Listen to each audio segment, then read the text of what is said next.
Welcome to the Family Business Audiocast on LinkedIn.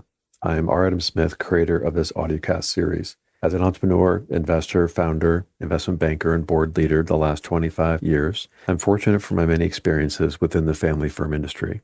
A brief comment on why I created this broadcast.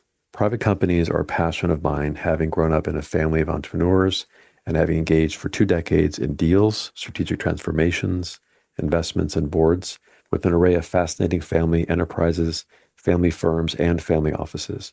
I founded this series to offer a useful platform for listeners to hear from veterans, academics, and leaders in the vast family firm ecosystem. Whether you're a family business owner, building, running, or advising a family office, or just expanding your family office activities, I hope these conversations are useful and enlightening. And now it's time to turn our attention to our accomplished guests on today's episode. Welcome to the Family Business Audiocast, and a warm thank you to our live audience today and for those listening in the future. On this episode of the Family Business Audiocast, I am joined by Susan R. Schoenfeld, JD, LLM, CPA, MBA, and CEO and founder of Wealth Legacy Advisors. Susan, it's awesome to have you here today. I'm glad I got through all the acronyms, accomplishments. I'm happy to be here today, Adam. Thanks for inviting me. Absolutely. Finally got you on. So a bit about Susan. She is a recognized thought leader for families of wealth, helping them to navigate the human side of legacy and also stewardship and multigenerational wealth transfer. Susan brings a rare combination of experience across law, accounting, family office leadership, and philanthropy. After starting her career in trust and estates law, Susan spent 14 years running the trust administration department of a white shoe ultra net worth trust company, followed later by her role as an ambassador for a $500 million single family office. And then later she founded her company, Wealth Legacy Advisors, LLC. Wealth Legacy provides families and family offices with many practical tools in the family office, family firm space, addressing legacy, governance, succession, philanthropy, and next-gen development. Of course, Susan's also a professional keynote speaker, and her work emphasizes that wealth management is not about just the outcomes, as we often discuss on this podcast, but also a broader range of matters, creating family-centered cultures and creating those cultures that support leadership, collaboration, and shared values for the long term. Susan is also an educator, training multifamily office teams and presenting programs for next-gen family members, also women of wealth and mother-daughter leadership development. Yeah, it's awesome to have you on the show today. You ready to go? I am excited to get started. Okay, great. Let's talk about your firm a bit, Wealth Legacy Advisors, based in New York. As we said, you specialize in family stewardship, governance continuity, leadership succession planning, as well as generational wealth transfer, as well as philanthropy, coaching, educational programs, a lot there. You focus on the integration of different elements of the family and their family office, their family culture, their family enterprise. Of course, we talk about family enterprise mostly on this show, not just the family office entity itself. Love to hear about your firm initially, then we'll get into a chat. Great. So as you've mentioned, Adam, I have a lot of letters after my name. On the business side, I have the CPA and MBA. And on the legal side, I have the JD, which is the law degree, and the LLM, which is the Masters of Law in Taxation. After my first chapter of my career as a practicing tax and trust and estates lawyer, I had my aha moment, my light bulb moment, and pivoted to my second chapter and spent nearly 15 years as principal and fiduciary counsel at a white shoe wealth management firm catering exclusively to ultra-high net worth families. While there, I noticed that all the families kept asking me the same question. What are other families doing to raise their children and grandchildren in an atmosphere of wealth and still have them grow up to be productive members of society who want to make the world a better place?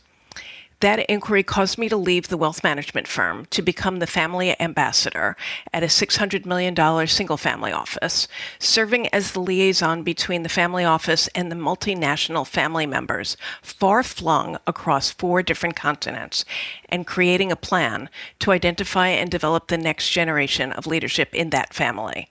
Then back in 2013, 13 years ago, I embarked on the third chapter of my career and launched Wealth Legacy Advisors, WLA, with a big idea that what keeps families of wealth up at night is not their investments, not their taxes, and not their estate plan, but rather raising their families in an atmosphere of wealth to become competent and confident stewards of their wealth. I don't provide any investment advice, legal advice, or tax advice, and don't sell insurance or any other product. But I use those skills to help inform the work that I do as a thought partner to ultra high net worth families about what I like to call the human issues of wealth, their legacy, stewardship, and governance. Thank you so much. Okay, moving into your professional journey, you did start in law and accounting and then into family office leadership. Of course, human capital and external advice is really essential in this exploding and fragmented and huge industry. So it'd be interesting to talk about that a bit, how you came from a practitioner role into family office leadership and now as a super consultant, and just love to talk about your personal narrative for a bit. Yeah, as I said, it's really been 3 chapters of my career. And what I do now is what I describe as being a thought partner to these families and helping them navigate the difficult rocks and shoals of being a family of wealth and all that comes with that, which is often, as I said, it's not their investment portfolio that's keeping them up at nights unless there's been a particularly volatile week in the markets, which we've had. And it's generally not their taxes unless they just got a letter from Uncle Sam. And it's not even their estate plan unless their golf buddy at the country club just had a heart attack. What's keeping them up at night is, how do I preserve my legacy? How do I think about my legacy, about who my family is, what we stand for, and how do I build that and craft that in a thoughtful and intentional way? Thank you for that. And further into the philosophical side of how you approach the relationship and this thought leadership with your families. Of course, the families are super varied and there's a lot of psychology and ego and hesitation and the psychological balancing, of course, working with families. Today, we'll talk mostly about culture and collaboration and trust and the softer power. But of course, I focus mostly on the hard power and doing M&A and transactions and wealth creation, wealth investing, wealth expansion, wealth catalysts. But in that catalyst of large transactions, there's a lot of the soft power and psychology that goes on in general and also in the next gen and also imposter syndrome and fear and greed and all those things. Let's talk about this, your approach to the intergenerational collaboration and building trust within the families, and talk about some of these actionable lessons that are the most important around the philosophy of collaboration. Very true. It is about building in the family's philosophy. And for me, the important thing is to start with the big picture first. So before we get into details with a family, I like to start, as I said, with the broader questions. What do we stand for as a family? What are our guiding principles? What does it mean to carry our name and our legacy forward into the next generation and beyond? And all importantly, what will hold us together when the chips are down? And these foundational ideas becomes the compass that guides more specific discussions and decisions later on. So, as I often say, little kids love bedtime stories. And part of what I do is help families craft their family story in a way that it can be told and retold consistently from generation to generation to even very young children, as well as to incoming members of the family through marriage. For example, shaping that story of, say, how grandma and grandpa started a small corner store that's now a nationally known retail chain, and the family's values that went into creating the family's success becomes part of the family lore. It becomes part of who we are and what we stand for as a family.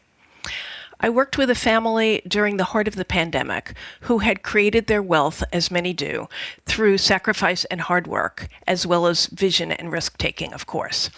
A big part of the work that I did with this family involved helping them give voice to and identify their values and how they were going to epitomize those values and teach them to the next generation. And it was really funny. One of the daughters told me that her teenager had Zillowed their home to see what it was worth. Talk about an unexpected teachable moment. But the story gets better. The teenager also Zillowed their friend's home, and so learned not only that their family was wealthy, but comparatively less wealthy than some of their playmates. And the client said to me, "So how do we address that in our parenting?" These are real issues. Those of your listeners who think that their kids have no idea that they have wealth, There's this wonderful thing out there called the internet. Your kids use Zillow to see what your home is worth. They Google you. They know more about you than you think they do. And even if somehow you miraculously escaped your kids knowing about your wealth, at Thanksgiving dinner, when after dinner the grown-ups are all having coffee and dessert and the kids are all upstairs talking, if your brother-in-law has told his kids about the family wealth, guess what? Now your kids also know. Pretending the wealth doesn't exist may be more comfortable for you if you want to play that ostrich game. But your kids see how you live, they see how you travel, and they see your home in contrast to others. I once sat in the library of an enormous home, and the client said to me, "My kids have no idea that we're wealthy because we live in the smallest house on the block." And I said, "First of all, it's a really nice block, but your son is 17 and he's about to go off to college. And yes, it's possible that his college roommate is also going to be from circumstances like yours, but it's also equally possible that he might be a scholarship student from much more modest circumstances." And I know that these are scary conversations to have. The so-called money talk is often scarier for parents than the dreaded birds and bees talk. But sometimes having a neutral third party to facilitate those conversations makes them a little less threatening. Interestingly, you talked about trust and building a threshold level of trust, and that's a critical component of planning for a family meeting, and that's not always intuitive or easy. I worked with a family a number of years ago for whom I planned a family meeting. There were 4 branches of the family. The wealth creator generation had a son and 3 daughters. And based on their family culture, the daughters were sent away to boarding school on another continent. And they stayed there and married and had families there. But the son stayed in the home continent and was groomed to take over the family business one day. And he did. And by the time the son eventually sold the business and that family business had its liquidity event, the parents had long since passed away. And as I said, he sold the business, and now there was a single family office that took care of the family at large's assets, investments, and other family office functions. The family office engaged me to plan a family meeting to, in large part, identify, develop, and foster the next generation of leaders in the family. But as part of my advanced process, I learned that the 4 branches of the family barely knew each other, much less had any kind of common trust element. So I identified one member of the next gen of the family who was a photography enthusiast. And I played Cyrano de Bergerac and I whispered in her ear, and together we organized a family photography exhibit. We reached out in advance to every family member who was going to attend and asked them to send in a photo, not necessarily a family photo, and in fact we discouraged family photos, but we asked for a photo that spoke to them some reason. Maybe it was a special vacation picture or a work of art, whimsical, that they thought was interesting. And so I suggested that photographer family member make a little exhibit of all the photos submitted. And then we walked around the room and I encouraged each person to speak about why they chose their photo and why that photo spoke to them. In that way, they were able to share something personal about themselves without divulging anything too personal to people who were essentially strangers. And in that way, they were able to get to know each other in a really safe space and start to develop some trust in one another. So with every family, you have to find a different way in, but it is critical to actually find that way to build that level of trust, because without it, family meetings, family governance sessions, and any of this hard work is just not going to be successful. Okay, great. So moving into governance, succession, and next-gen leadership, this is a big one. Of course, the succession planning is becoming such a massive issue in large families and just in general, I think, culturally and generationally, which then raises the bar of the importance of these governance structures that balance the responsibility of the entity to incorporate the next gen, the children, but also the importance of the organization itself. I think there's a bit of a tension there between the focus on the next gen and children and their preferences, and then the anchoring of the mission of the organization and the wealth itself that implicates family office, family advisory councils, governance, fiduciary duty, just these structures to create long-term sustainability. And as we talk about in the podcast, often legacy is not just about the entity itself or the children, it's also just about the continuity of the wealth itself. So Lots to unpack there, but over to you. Yeah, there's a lot to unpack there. So one major segment there is talking about governance, and I'll address that first, and then maybe after that we can talk about leadership succession planning. That is, as you say, ultimately what building a legacy is all about. But starting with governance, it's really just a fancy term for saying, how do we make decisions together? And if we're talking about family governance, that question becomes, how will we make decisions as a family? And for the family enterprise, how will we make decisions on behalf of the family enterprise? And more importantly, how do we agree now to put a decision-making framework in place today while everybody's getting along that will still guide us later when disagreements inevitably arise? Because they will. One of the most valuable things a family can do is establish a structure for decision-making while the relationships are strong and everyone's aligned. In other words, when communication is open, perspectives are collaborative, and everybody's holding hands. That's the moment when people are most willing to create something fair and balanced, something that will work not just today, but in the future as well. I compare this to what happens when two business partners go into business together and sign a buy-sell agreement. When the partners create that agreement, they both recognize that someday one of them will be the exiting partner, but they can't predict which one of them it will be. So they work together to design terms that feel fair for both sides because they're thinking ahead to a future moment when circumstances might change. Family governance works much the same way. You're creating a framework today that everyone agrees will guide decisions tomorrow, even during difficult or emotional moments. And it can take several forms. On the business side, it might include formal documents like bylaws or an operating agreement that outline how the company will be run, how decisions will be made, and even how distributions will be determined. And on the family side, governance can look a little different.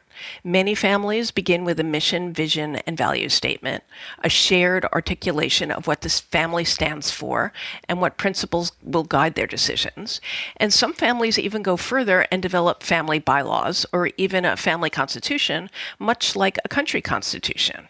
This provides a broad framework that defines expectations, responsibilities, and shared commitments. Another critical component of governance, one that families sometimes overlook, is involving the rising generation. If you want younger family members to respect and follow a governance structure, they need to feel that they had some role in shaping it. That doesn't mean they need full decision-making authority right away. They may not yet have a vote, and they certainly may not yet have a veto, but they should have a voice.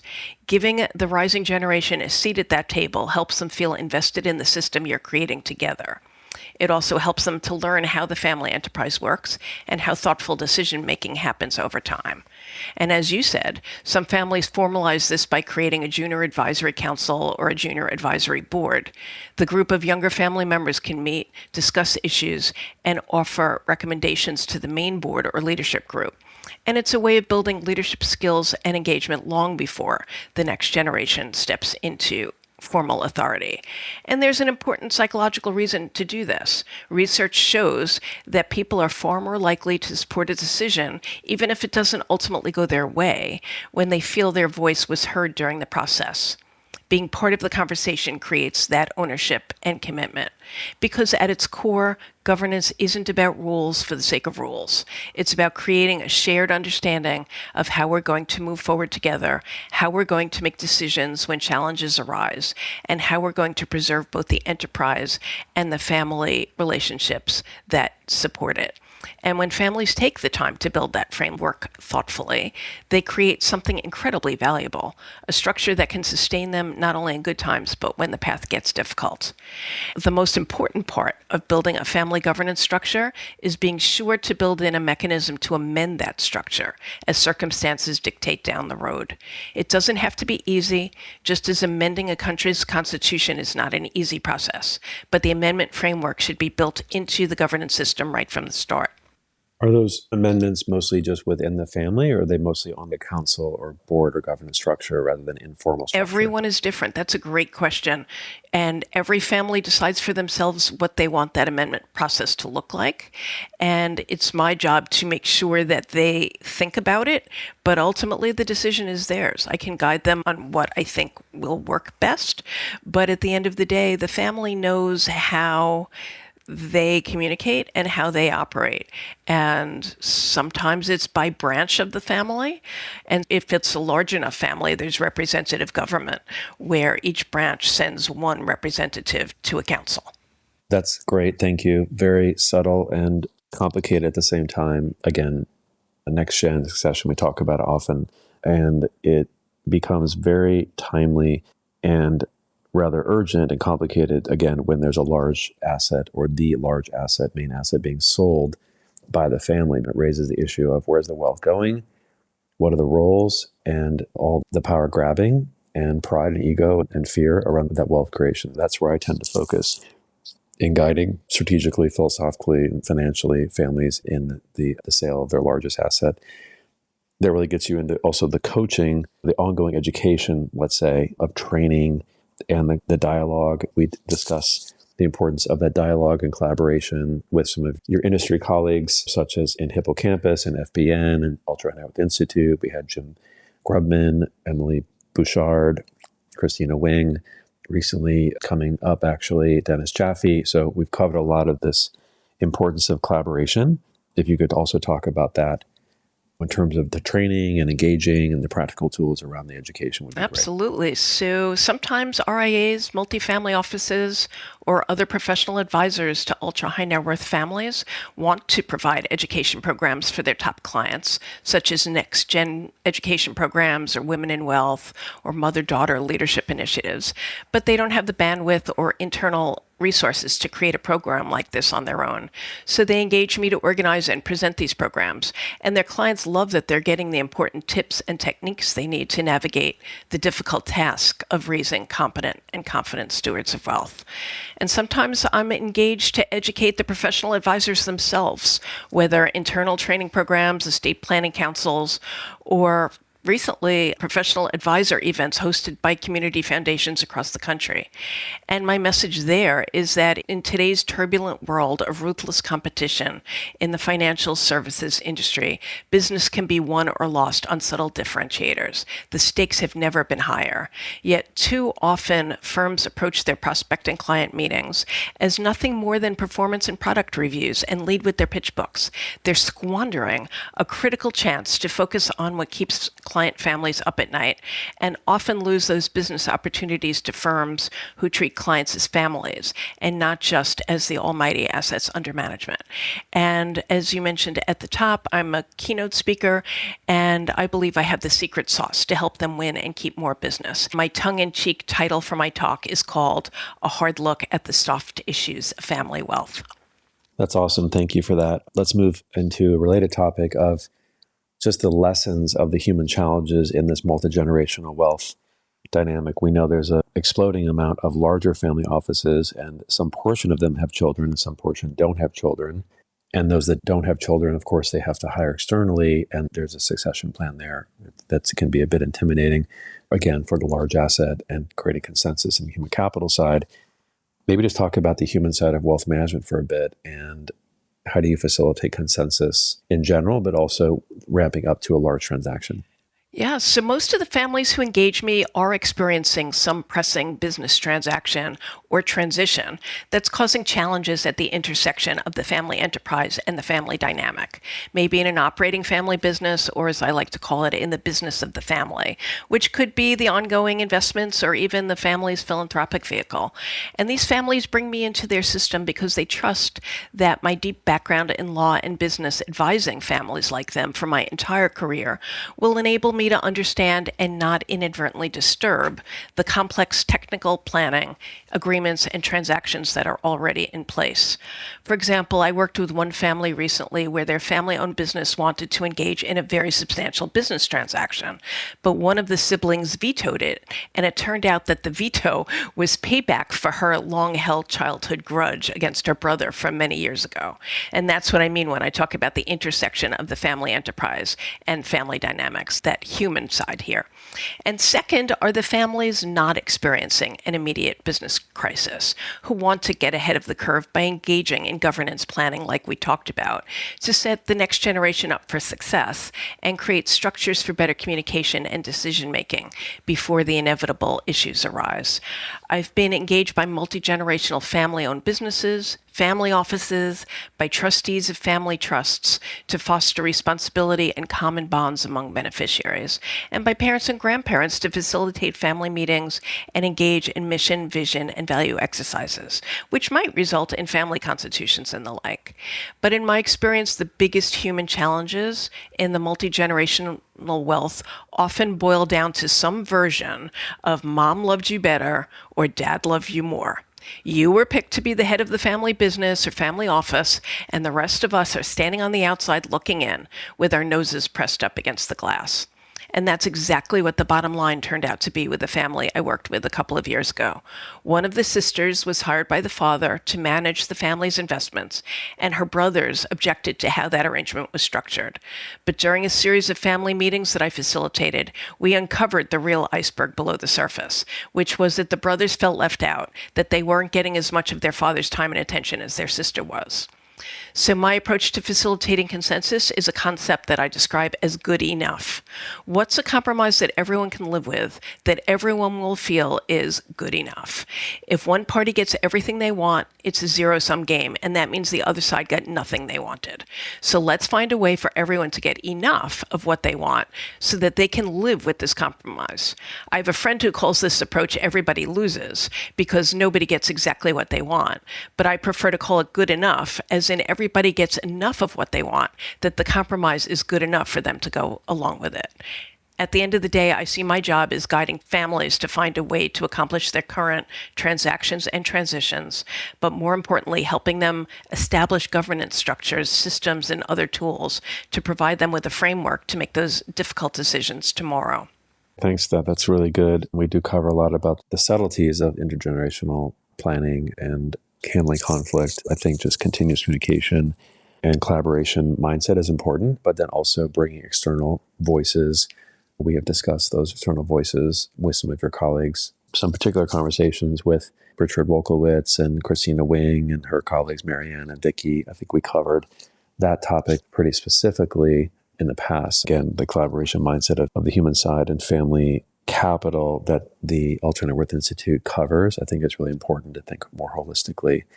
So the last topic of, let's say, next gen values is where I want to finish up, and just talking about takeaways to create stewardship and long-term vision and creating a culture within. Again, there's that pressure of bringing in external advisors, external people, external C-suite, but then also the respect of the children. And then from there, also the children's capabilities intellectually versus their philosophical generational interests. So there's a very complicated dynamic there. And ultimately, I think the tension is, what is the focus? Where is the priority? Is it the wealth of the primary company and the continuity of that wealth? Or is it more of a smooth, collaborative dynamic within the family that may or may not prioritize the wealth itself? Yeah, so my best piece of advice for next generation family members stepping into the leadership role is a quote from George Bernard Shaw, the Irish playwright who famously wrote Pygmalion, among other things. And he said the single biggest problem in communication is the illusion that it has taken place. This emphasizes that sending a message is not the same thing as being understood. So my advice is listen as much, if not more than you speak. Understand all the circumstances before you decide. Ask lots of questions and get buy-in from all stakeholders to the extent you can. Honor your family's past, its values, its history, and its story, even as you may be updating and refreshing how decisions will be made going forward. This is an important part of being a steward of your family's legacy. And my last tip is to find roles for family members who want them. This includes the retiring family patriarch or matriarch who is reluctantly passing the torch to you. Find a role within the family enterprise for them that adds enormous value to the enterprise, but doesn't clash or overlap with your new leadership role. Because ultimately your job will be to integrate the family culture and vision that existed before your leadership term with the new set of circumstances that didn't even exist at the time the family enterprise was first created. And don't forget that from day one, when you step into your new leadership role, your most important job will be selecting and beginning to groom your own successor. Yeah, thank you for that. That's awesome. That's a wrap today. We could probably talk about 5 more hours, of course, but it's great to have you finally on the podcast and to learn more about you, of course, and your organization. People can find you on LinkedIn and also at Wealth Legacy Advisors. Is there anything else you'd like them to know about reaching you or your company and your core mission? Thank you. Yeah, you can find me at WLALLC, as in Wealth Legacy Advisors, LLC.com, or SusanSchoenfeld.com if it's for public speaking. And my final thought is creating your legacy is about much more than money. It's about being intentional about your values, crafting your shared family story, and preparing the next generation to lead with purpose. Thank you, Susan. That's awesome.